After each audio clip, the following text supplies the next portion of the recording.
Radio Salvetat, 102.5, 106.6, la radio des Hauts-Cantons. Bonjour à toutes et à tous, à table revient, c'est la 4e. Aujourd'hui nous avons le plaisir d'accueillir Laure Salle, apicultrice et productrice de miel et de safran sur la commune de Murat-sur-Vèbre, Stéphanie Baroudi. Avez-vous changé de nom, Stéphanie Baroudi? Henri en plus. Ouais, Henri, Stéphanie Henri.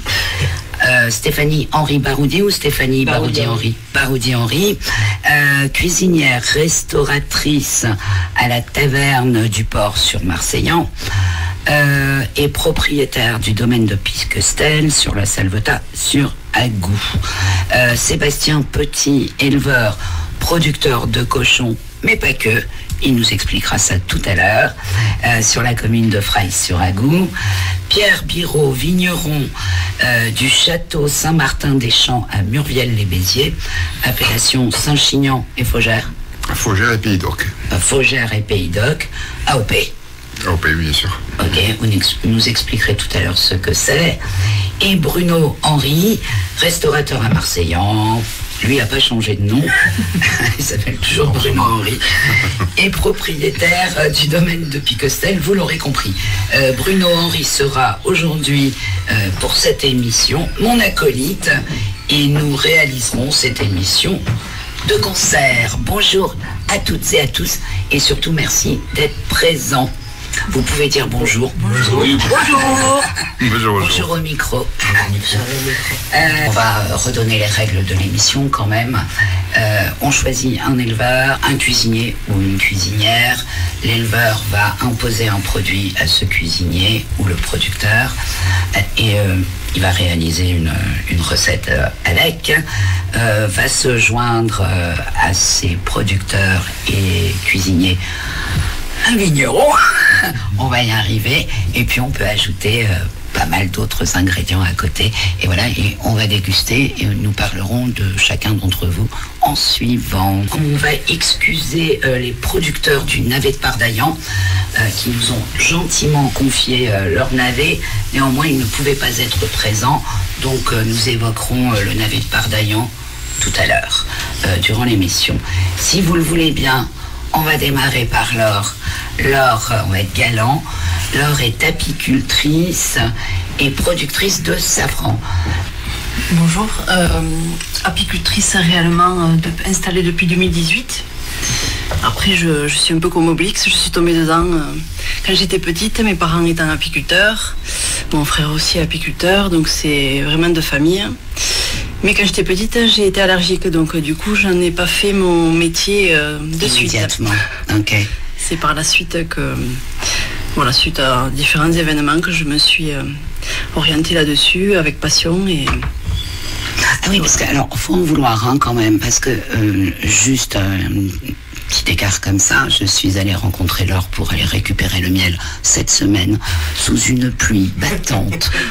Elle était au marché, je sais pas combien de degrés il faisait, il neigeait sur le cabaret tout. Oui, oui. Voilà. Et Murat-sur-Vèbre, je sais pas combien il faisait de degrés. Il faisait 3.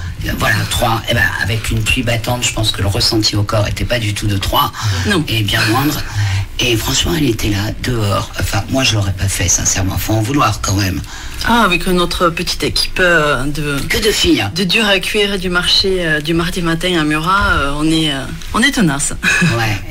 Ouais, alors, à quand Daniel Vidal, une halle serait peut-être la bienvenue. C'est un projet. C'est en projet. Donc, voilà, parce qu'elles ont froid, ces jeunes femmes. Mais je suis sûre que vous y avez pensé, donc, puisque c'est ton projet. Oui, mais après, ça fait partie aussi quand on aime faire le marché, ça fait partie du folklore, on va dire. Ouais. Le mauvais temps ne nous arrête pas. C'est ce que j'ai constaté. Ouais. Donc, apicultrice tombée dedans depuis toute petite. Néanmoins, il y a très peu de femmes apicultrices. Ah, de plus en plus. Oui, je suis d'accord, mais il n'y en a pas tant que ça. Il n'y en a pas tant que ça, parce qu'après, la manutention est quand même assez physique. Après, bon, mon mari m'aide le week-end à transhumer. On transhume essentiellement le week-end ou pendant ses vacances, le pauvre. Ah, mais c'est comme les brebis, ça transhume. Oui, nous, je suis apicultrice transhumante. C'est-à-dire que je déplace. Je transhume pour suivre la floraison. Parce que quand on a un rucher fixe, quand la floraison est finie, des fois, il n'y a plus rien à faire pour les abeilles. Donc du coup, on transhume pour suivre vraiment les floraisons. D'accord. C'est comme cela que vous pouvez nous offrir différentes variétés de miel. C'est bien ça. Oui. Est-ce que c'est comme pour les vins? Il y a des œnologues du miel, ça ne doit pas s'appeler comme ça. Non. Comment reconnaît-on un miel par rapport à un autre? Comment faites-vous la différence? Voilà, au goût. Donc, au goût, à l'aspect. Comment ça s'appelle? Puisqu'on a les œnologues chez les... Je pense pas que ça ait de nom particulier. Ce sont des goûteurs. Oui. Voilà, goûteurs, goûteuses. Après, il y a des miels qui sont très reconnaissables au goût, comme le miel de châtaignier par exemple. Ouais. Le miel de bruyère. Les miels monofloraux sont assez reconnaissables. Justement, pour aujourd'hui, vous nous avez confié un miel de bruyère. Oui. Et alors, par contre, on l'a comparé avec un autre apiculteur qui fait du miel de bruyère, comme on disait tout à l'heure. Ils n'ont pas du tout la même couleur. Et pas comment se fait-ce? C'est la magie des abeilles. Après, dans le miel, il rentre plusieurs choses en compte. Il y a le nectar et après, il y a l'apport en pollen. Et alors, suivant les pollens qu'elles amènent dans le miel, la composition va être différente. D'accord. Et puis suivant les années, suivant la sécheresse, cette année, une sécheresse, ça a été très particulier. Ouais. Il y a des miels qui ne ressemblent pas vraiment à d'autres. Ouais. Donc c'est vraiment... ça change vraiment d'une année sur l'autre. Moi, sur les mêmes ruchers, j'ai souvent pas le même miel. C'est d'accord. Vous êtes productrice de safran également. Vous êtes en pleine cueillette là en ce moment? Non, c'est fini. Ah, c'est fini. Bon, non. Très bien, je suis un petit peu en retard. Non, nous, c'est courant octobre. Ok. Octobre, mi-octobre. Ouais. Comment on fait pousser du crocus?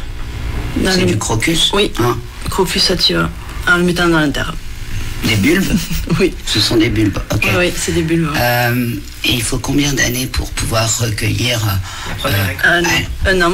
Un an. Suivant la grosseur du bulbe. Ouais. Quand on plante un bulbe assez gros comme ça, la fin de l'année d'après, ça se plante au mois de juin. Oui. Et ça se récolte donc en octobre.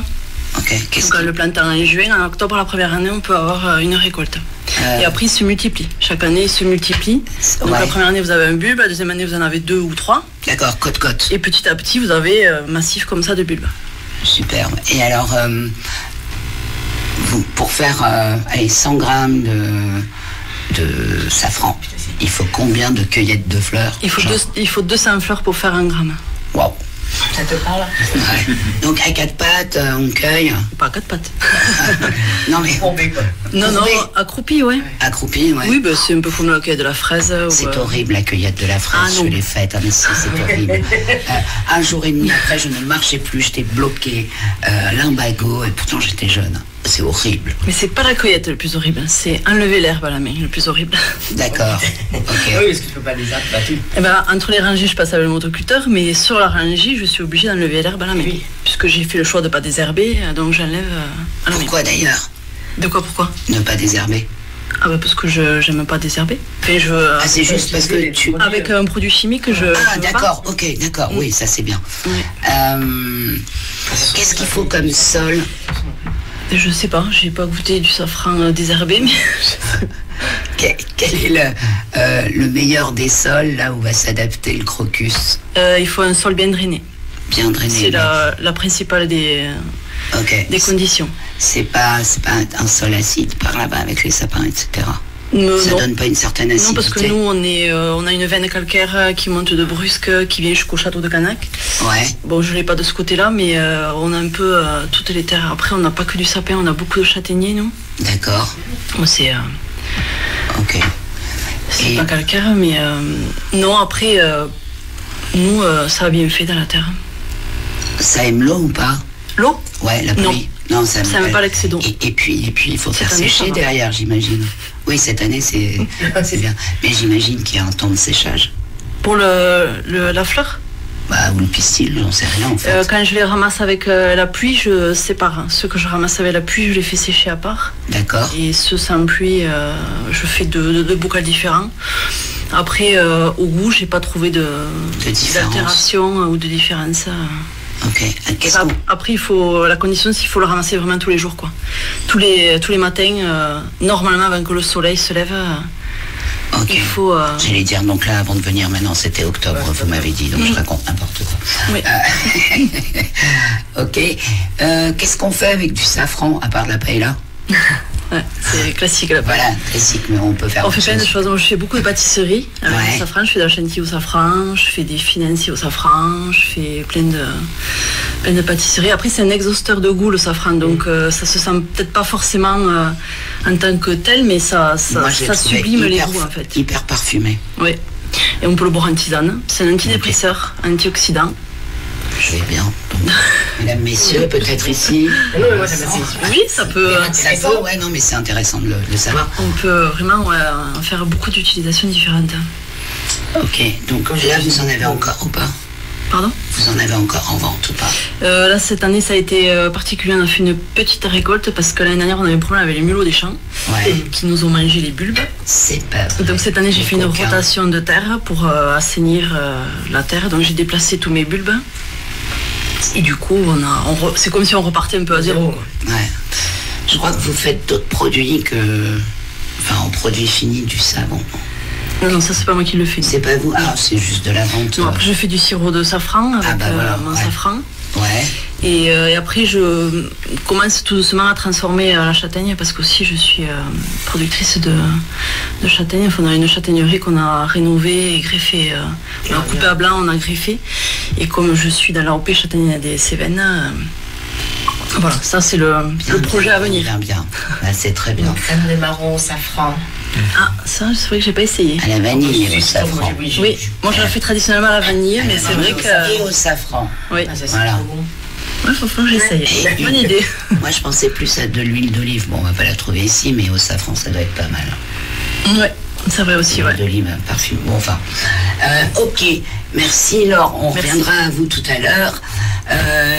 On va passer à Stéphanie Baroudi-Henry. Oui, madame. Vous êtes donc cuisinière. Vous êtes tombée dedans aussi, peut-être? Oui, mais à peu près, ouais. À peu près, parce que en fait, j'adore cuisiner. C'est pas mon métier de base. Hein. Je suis technicien du spectacle de base et régisseuse plateau. Lumière. Ouais. Ah, lumière, ouais, voilà. Lumière. Et puis je suis tombée dans la restauration un peu par hasard, mais j'ai toujours cuisiné parce qu'à la maison on a toujours cuisiné. Ouais. J'ai toujours vu ma mère cuisiner, mes grands-mères cuisiner, mes tantes cuisiner et voilà, c'est une passion.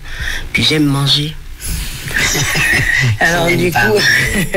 alors du coup, voilà quoi. Enfin non, puis j'aime travailler les produits. Enfin ouais, j'adore être dans ma cuisine.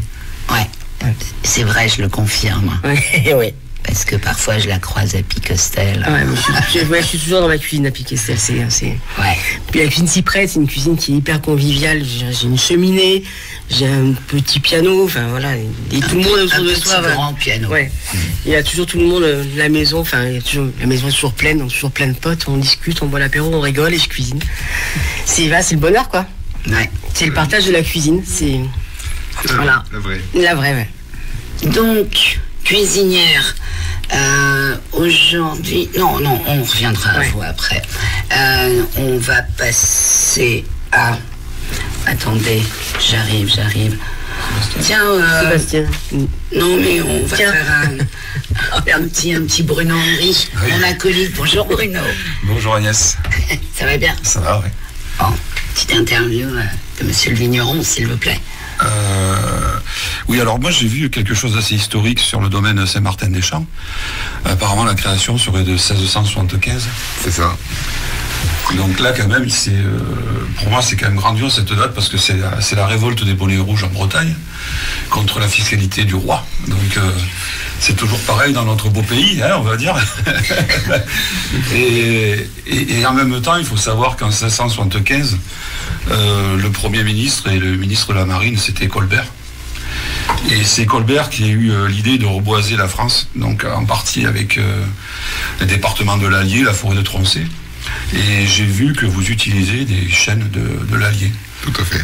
Donc aujourd'hui, on peut dire que la chaîne est bouclée, quoi. C'est fantastique. Ouais. C'est vrai. Alors Pierre, en quelle année vous tombez dedans aussi, ou c'est en c'est de père en fils. Voilà, c'est de père en fils depuis 1675, donc sur la commune de Muriel, nous sommes vignerons. Oui. La partie Château Saint-Martin-des-Champs a été rachetée, enfin je l'ai rachetée avec mon père, c'était une propriété qui ne nous appartenait pas. On l'a achetée en 1997 et c'était devenu donc le lieu de vinification des 3 propriétés que nous exploitons. D'accord, donc on est sur une appellation Saint-Chinianaise et Faugère, c'est ça? Saint-Chinian, Faugère et Vin de Pays d'Oc. Oui, voilà, à chaque fois je l'oublie celui-ci. Oui. Alors tiens d'ailleurs, qu'est-ce qu'un AOP, Pierre? Un AOP, c'est une appellation d'origine protégée. Donc ce sont des appellations qui ont un cahier des charges bien précis, avec des cépages déterminés, des rendements déterminés et des conditions de culture également déterminées par le cahier des charges. D'accord, et qu'on n'a pas le droit, de s'extraire à ça. Tout à fait. Sinon, on n'a pas l'AOP. C'est ça. Il y a des contrôles régulièrement? Oui. Ouais, c'est très régulier. C'est très régulier, bien sûr. Combien de cépages chez vous? On travaille sur, on a 23 cépages différents sur le vignoble. Ok, et l'assemblage, AOP, c'est 3 cépages ou 2? Alors AOP, ça peut être 2, 3, 4. En l'occurrence, sur Saint-Chinian, les cépages sont la Syrah, le Grenache, le Mourvèdre, le Lieu d'honneur Pelu et Je ne connais pas lui. C'est une sorte de Grenache, oui, tout à fait. Ok, très bien. C'est ça, tout à fait. Et pour le rosé, on a le droit d'utiliser le Cinsault. J'ai oublié le Carignan aussi sur les rouges. Ok. Voilà. Et Faugère? Et Faugère, c'est à peu près pareil, sauf ça, il n'y a pas le lieu d'honneur Pelu. Mais pourquoi on n'a pas le droit d'utiliser du monocépage sur Faugère? C'est régi par l'appellation, donc c'est-à-dire que dans le cahier des charges, on veut pour les AOP, enfin l'INAO, donc l'Institut National des Appellations d'Origine, qui régit toutes les appellations contrôlées de France, impose un minimum d'assemblage. Ok. Enfin bon, voilà. C'est pour certainement avoir de la complexité, se différencier des vins de Pays d'Oc monocépage. Vous avez déjà tenté du monocépage, mais juste pour vous, pas en vente. Voilà, soyons très clairs. Oui. De toute façon, les vinifications se font cépage par cépage. Et après, c'est un assemblage. C'est ensuite que c'est assemblé. Ok. Et il y a combien de temps de vinification, du coup? C'est dans des fûts? Ou dans des cuves? Dans des cuves, on fait des vinifications dans des cuves. Ensuite, les rosés sont transférés directement dans d'autres cuves. Par contre, sur les rouges, on fait soit des élevages en barrique, justement avec des origines de bois de la forêt de Troncé. Et pour on a également un système de maturation de vin en jarre. Ça, c'est tout nouveau. Et d'ailleurs, le nom de la cuvée s'appelle 1675. La cuvée s'appelle 1675. C'est une cuvée qui est tirée à 1675 bouteilles, 167 magnum. Voilà. Ok. Voilà. Et la particularité, c'est qu'on utilise des jarres en terre cuite. Merci Pierre, on reviendra à vous après. Je vais y arriver. Sébastien, petit. Pardon. Bonjour, comment ça va? Ça va, bonjour. Ça va. Alors, éleveur de cochons. Principalement. Oui, c'est ça. Voilà. Principalement éleveur de cochons, et après, élevage supplémentaire, j'ai des vaches. Ouais. Et du coup, je fais des veaux et du bœuf. Et du bœuf. Alors tout à l'heure, hors antenne, vous disiez du véritable bœuf. Qu'est-ce que ça veut dire, un véritable bœuf? Un véritable bœuf, c'est un mâle qui est castré et qui a 4 ans. D'accord, c'est comme un chapon. Oui, mais avec beaucoup plus de temps. C'est un peu ça dans le... Okay. Oui, mais c'est pas ça. Beaucoup plus de temps, il faut. D'accord. 4 ans. Et ça a vraiment un goût différent. Ah oui. Ouais. Ah oui, complètement. Il y a une certaine tendresse, comme on dit d'ailleurs. Il y a une tendreté de la viande, il y a la viande est persillée, c'est pas du tout pareil. Tu vois ce qu'on trouve. Voilà, moi je préfère travailler le bœuf que la vache. Enfin, la plupart du temps, c'est de la viande de vache qu'on achète. C'est ça. C'est très rare le bœuf. C'est très rare en France, un véritable bœuf. Je pense qu'il doit y avoir une dizaine d'éleveurs qui fait que du véritable bœuf. Après, c'est que de la vache de réforme. D'accord. De réforme. Ça veut dire quoi? Qui a fait sa carrière et qui part à l'abattoir parce qu'elle est trop vieille ou parce qu'elle a eu des problèmes. Donc on mange de la vieille carne, c'est ce que vous êtes en train de me dire. En général, oui. En général, oui. Néanmoins, quand il est noté bœuf, c'est que ça en est. Non. Non. En fait, dans la législation française, une vache de réforme est considérée comme un bœuf. Bougre de bougre. Ok. Vous êtes... Ah oui, alors les cochons, on va revenir aux cochons parce que vous avez imposé à cette charmante cuisinière un sauté de cochon. Oui. C'est bien ça? C'est ça.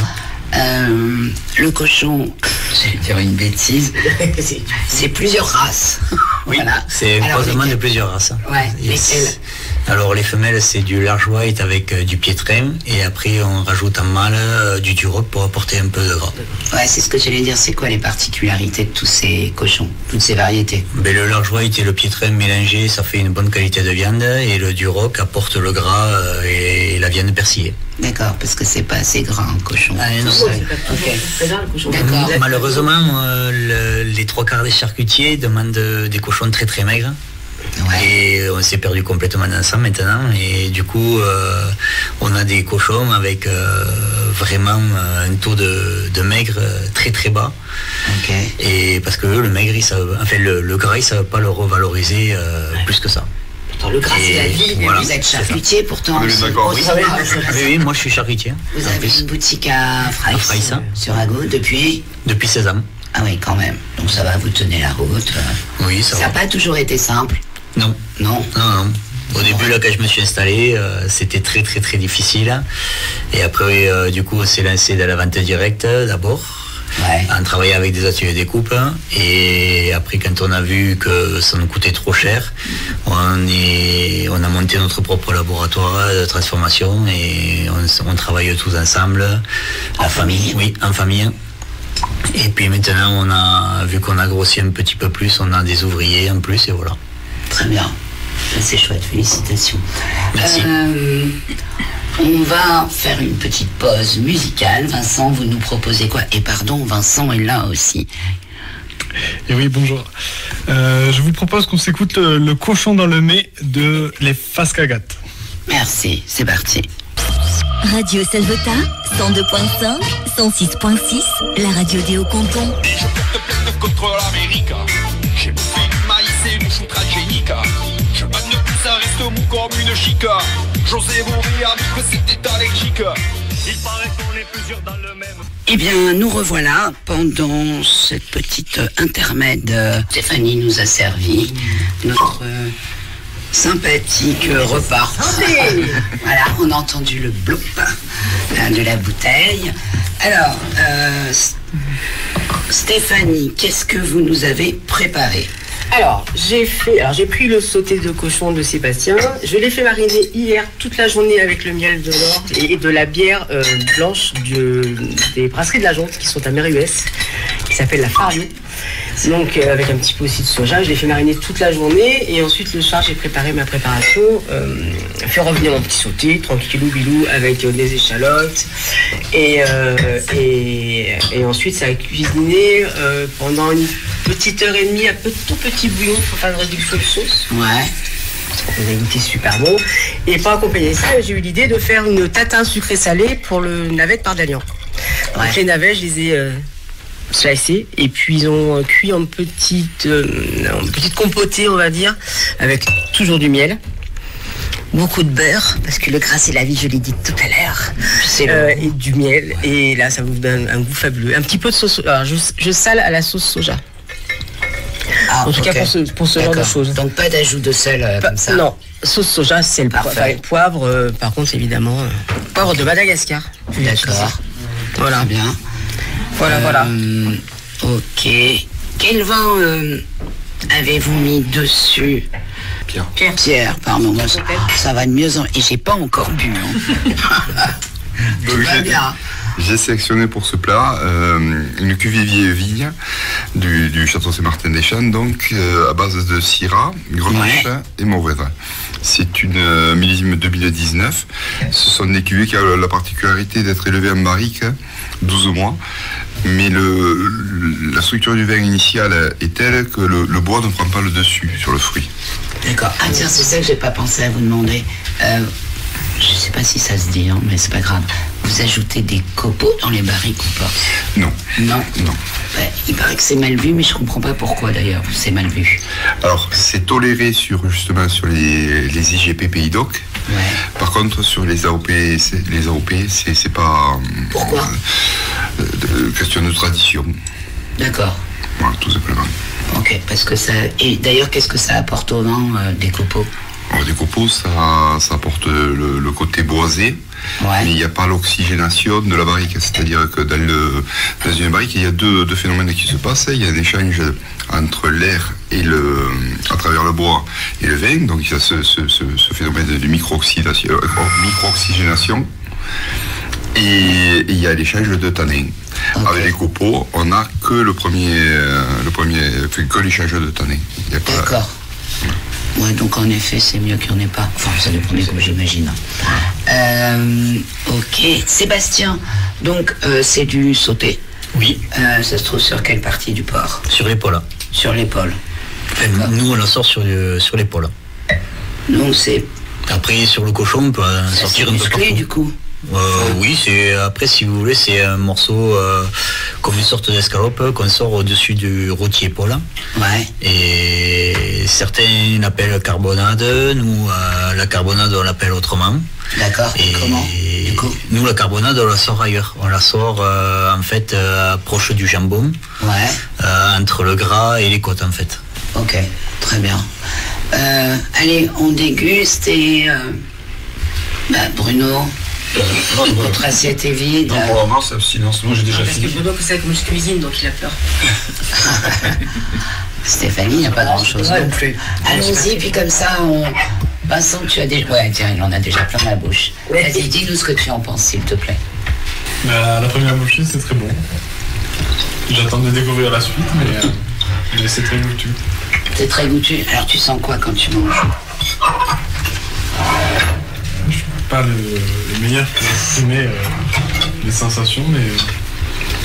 Est-ce que tu sens le miel? Parce que il est très odorant. Là, on le sent, voilà, de façon olfactive.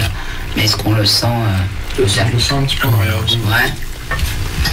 Alors, vous le savez pas, mais on a deux invités aussi qui sont tout seuls, abandonnés.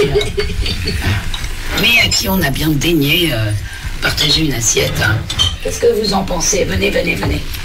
Allez, hop. Trop grand.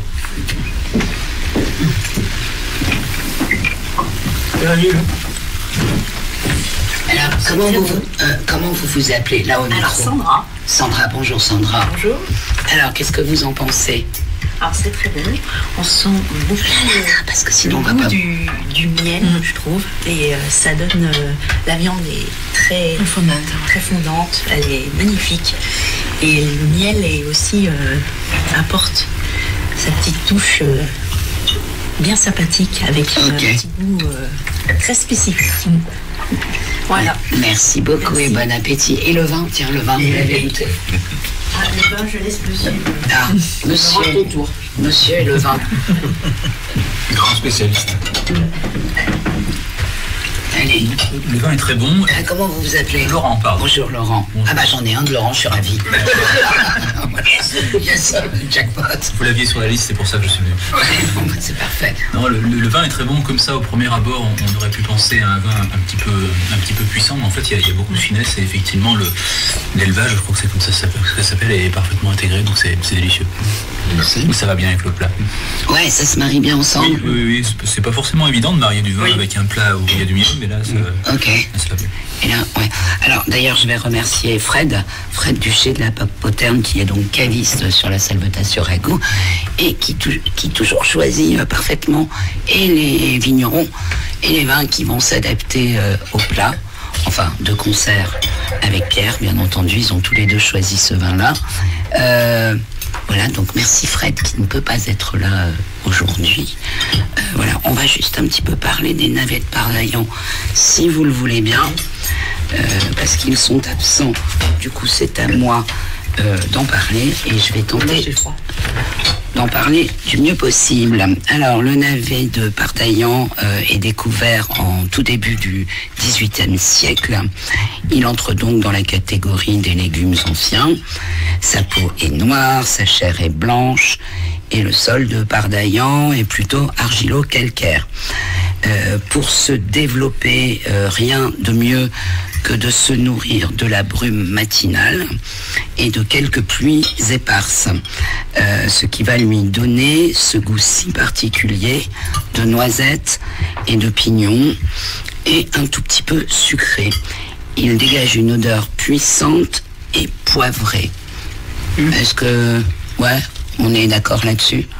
Enfin, en tout cas, c'est ce que j'ai ressenti. En tout cas, en le cuisinant hier, oui, je l'ai bien senti aussi. Ouais. Alors, ça varie entre... je crois qu'il faut entre 10 et 15 cm, peut-être un peu plus. Voilà. Donc, les navets que nous avons eu le plaisir d'avoir pour cuisiner viennent de chez Stéphanie Robert, qui est donc éleveuse également.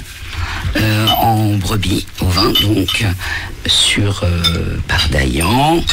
Et également, nous avons, attendez que je ne dise pas de bêtises, donc ils ont une association de 14 producteurs. Ils produisent entre 50 et 60 tonnes de navets par an, ce qui en soi est très peu. Ils ne peuvent pas subvenir aux besoins de tous les commerces. Voilà, qu'est-ce qu'on peut ajouter? Ouais, Stéphanie, vous avez un truc à ajouter sur les navets? J'ai la bouche pleine. Ok, bon appétit. Merci. Allez, quelqu'un nous parle du plat. Pierre, s'il vous plaît. Écoutez, cette dualité entre le sucré salé est formidable. Ouais. Désolé. Ok. Ouais. Laure? Moi, je suis fan. Ok. Je trouve que le miel est vraiment présent et vraiment mis en valeur. Ah, donc satisfaite. Moi, je suis ravie. une très grande mangeuse, j'adore manger. La pâte est bonne, les navets aussi, c'est vraiment, tout est fondant, c'est beau. Ok, super. C'est vrai. Ça de cobaye, donc. Oh, ça va. Ouais, mais du coup, vous mangez pas aujourd'hui, Bruno, c'est pas rigolo. J'avais trop mangé hier, c'est pour ça. Bon, un petit avis quand même. Alors, est-ce que vous vous rappelez de ce que vous avez ressenti hier? Oui, enfin, déjà pour moi, c'est la première fois que je dégustais des navets de Pardaillan. Ouais. Et je trouve ce produit, encore une fois, subliminal, dans cette terre occitane. Le sauté de cochon est divin. Oh, j'adore ce bruit. Le bloup et le bruit du monde. C'est quelle douce musique à mes oreilles. Ouais. Et puis alors, je l'entendais merveilleusement bien au casque. C'était divin. Pardon, donc, Bruno. Sauté de cochon divin. Le navet de Pardaillan, mais il fallait avoir l'idée de le mettre sous forme de tatin. Je trouve ça formidable. Absolument.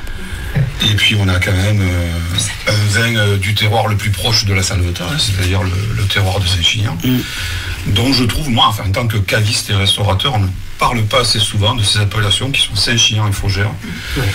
Des appellations aujourd'hui qui prennent pour moi un peu trop le dessus, alors que Saint-Chinian et Faugère, nous avons un terroir extraordinaire. Sur Saint-Chinian, vous avez de l'argilo-calcaire et du schiste. Donc, vous trouvez qu'on n'en parle pas assez? Moi qui suis au milieu entre, on va dire, Béziers et Montpellier, on s'aperçoit qu'on a des terroirs qui aujourd'hui revendiquent beaucoup plus. Okay. Alors que nous avons à côté... Pic Saint-Loup, etc.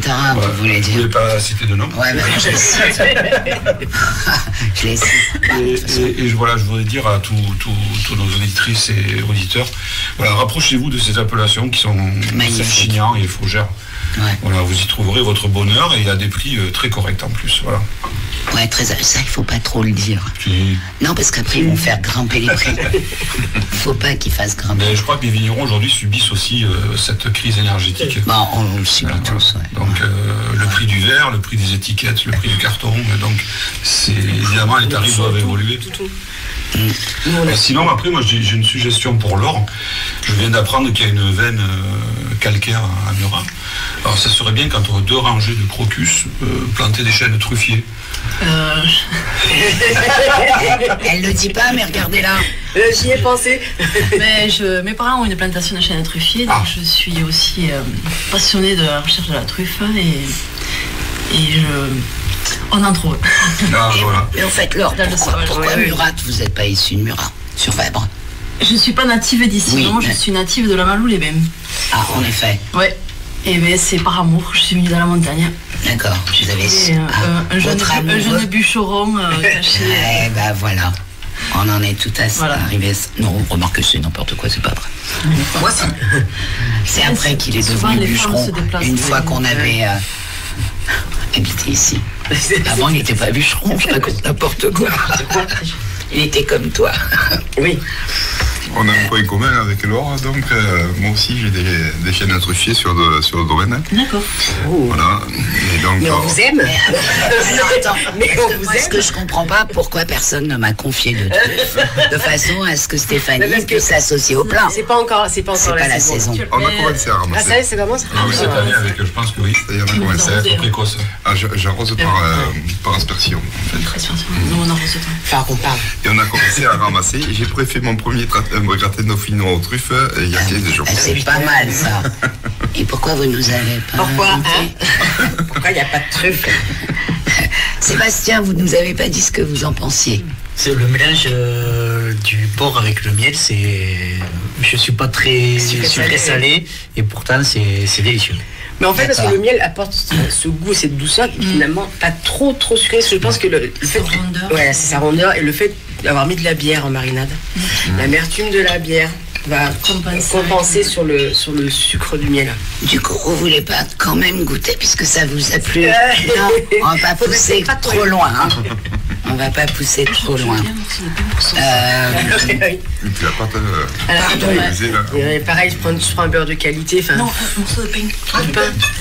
Ah oui, le beurre, c'est le beurre dont on se sert à la taverne. On fait venir directement de Normandie. Donc le beurre a une idée. Oui, non, mais c'est une excellente voilà idée. Quoi. Et encore, je suis un peu triste parce que j'avais plus de farine locale. Il a fallu que je prenne de la farine industrielle. Ça m'embête un petit peu, mais bon. Merci. Ok. Donc, je vous le disais, on excuse Stéphanie Robert, éleveuse d'ovins brebis et productrice de navets de Pardaillan, ainsi que Frédéric Galinier. Donc, les deux sont producteurs de navets. Ils font tous les deux partie de l'association LUNAP, L-O-U-N-A-P, de Pardaillan, qui regroupe, comme je l'ai dit tout à l'heure, 14 producteurs et produisent environ 50 à 60 tonnes de navets par an. Pour les contacter, pour pouvoir acheter des navets de Pardaillan, vous pouvez aller sur Facebook, sur la page Facebook de Frédéric Galinier, en tapant Navet de Pardaillan. Et vous serez directement sur sa page et vous aurez toutes les coordonnées. Pour Stéphanie Robert, vous pouvez la joindre par téléphone au 06 33 98 85 01 06 33 98 85 01. Et sinon, vous pourrez les trouver chez le primeur Samy à Saint-Pons-de-Thomières. Est-ce que vous avez des choses à ajouter, mesdames, messieurs? Moi, je dirais qu'il y a aujourd'hui une très très belle tablée avec des producteurs locaux et ça c'est vraiment cette notion de terroir est pour moi exceptionnelle, hein, avec un producteur de bovins et éleveur porcin, voilà, qui est à peine 10 km de la Salvetat. Ouais. Une apicultrice et productrice de safran qui est à Murat et on est à quoi, un quart d'heure de route, on va dire, voilà. Un peu plus, hein, un petit 3/4 d'heure. Moi, je suis sur le village de Canac, c'est vraiment à l'extrême. Non, mais je suis à 1 km de la Véro. Je confirme. Ah oui, d'accord. De toute façon, je confirme, c'est loin, Murat. Et ce c'est une bonne demi-heure. Oui, non, mais je roule pas vite, c'est pas loin, on y va facilement. Et ce beau terroir de Saint-Chinian, à travers Pierre et le domaine Saint-Martin-des-Champs. Et puis une excellente cuisinière, voilà. T'es pas objectif. Il y a une animatrice de radio, Tony Truante. Ouais. Tony Truante. Et un technicien son fort sympathique qui nous a accompagnés comme d'habitude, du début à la fin de l'émission. Vincent, des choses à ajouter? C'était très bon, je me suis régalé. Merci à tous d'être venus. Avec plaisir. De partager ce bon moment. C'est pour ça que vous l'avez épousée. Parce qu'elle cuisine bien, entre eux. D'accord. Très bien. Bah écoutez, c'est rigolo comme bruit. Qui a fait ça? C'est Bruno. Ah, c'est Bruno. Oui, mais tu sais que mon œil droit, il est... Enfin, voilà, il voit pas. Je vais quand même oublier quelque chose de primordial. C'est où pouvons-nous vous retrouver? Alors, Stéphanie, si on a envie de manger chez vous, que ce soit à Marseillan ou à Piquestel, parce que vous faites des repas aussi. Alors, pour l'instant à Piquestel, non. Non. Uniquement, non. C'est juste nous, on est privilégiés. C'est juste les amis, ouais. Bon, voilà. Tant pis pour vous, qu'est-ce que vous voulez? C'est dommage, hein. Non, par contre, sur Marseillan, à la taverne du port, sur le port de Marseillan, rive gauche. Ok. Voilà. Numéro de téléphone 04 67 01 78 78. Qu'est-ce qu'on y mange? Nous, on mange de tout. Ouais. Essentiellement, enfin, beaucoup de poissons local, uniquement de la pêche, aucun poisson d'élevage. Parfait. On travaille en direct avec la criée du Gros d'Agde et des pêcheurs locaux. Ok. Voilà. Pour la viande, on travaille avec de la viande d'Aubrac. Le cochon, on travaille avec le cuitois et le noir de Bigorre. Ouais. Les charcuteries sont essentiellement faites maison. Je dis je voulais. Et puis l'agneau de Joe. L'agneau de Joe et mais prochainement le porc de Sébastien. Le porc de Sébastien. Voilà. Je pense très prochainement le veau aussi. Et le veau de Sébastien. Voilà. Ok, merci. Pierre, où c'est qu'on vous retrouve? Oui, nous sommes distribués par le Chute à Poterne. Oui, chez Fred. Chez Fred, qui est un très grand professionnel. Oui. Voilà, donc... Uniquement, on ne peut pas acheter sur votre site. Bon, ouais, c'est vrai que c'est pas bien. Non, on n'a pas de site de vente sur Internet. Nous travaillons avec des cavistes, des restaurateurs. C'est bien. Et au caveau, au domaine de Saint-Martin-des-Champs. D'accord. Le caveau se situe où exactement? À Muriel-Béziers. Oui, mais où? Sur la route départementale E14. Waouh! C'est précis. Un numéro de téléphone si on veut vous appeler? 04 67 32 92 58. Et puis le site internet http://saintmartindeschamps.com. Ok, merci. Laure? Eh bien, moi, c'est tous les mardis matins sur le marché à Murat, même en cas de mauvais temps.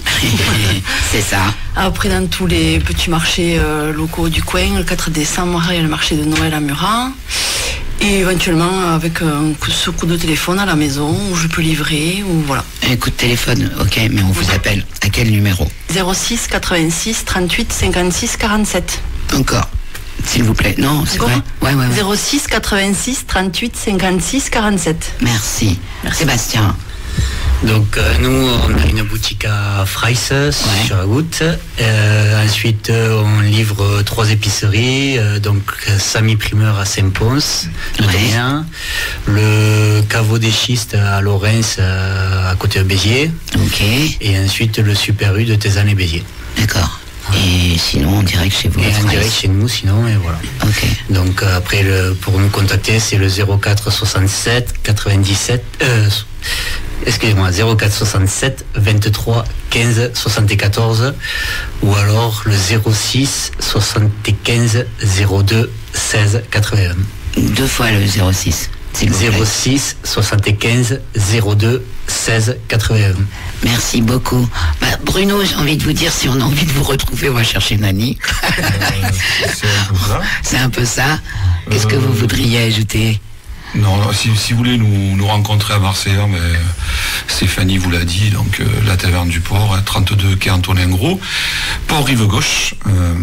Et puis si vous voulez passer. Et on y mange bien au fait, parce que j'y ai mangé, donc c'est pas juste parce que c'est des amis, on y mange bien. D'ailleurs, sinon on serait pas amis si on n'y mangeait pas bien. Voilà.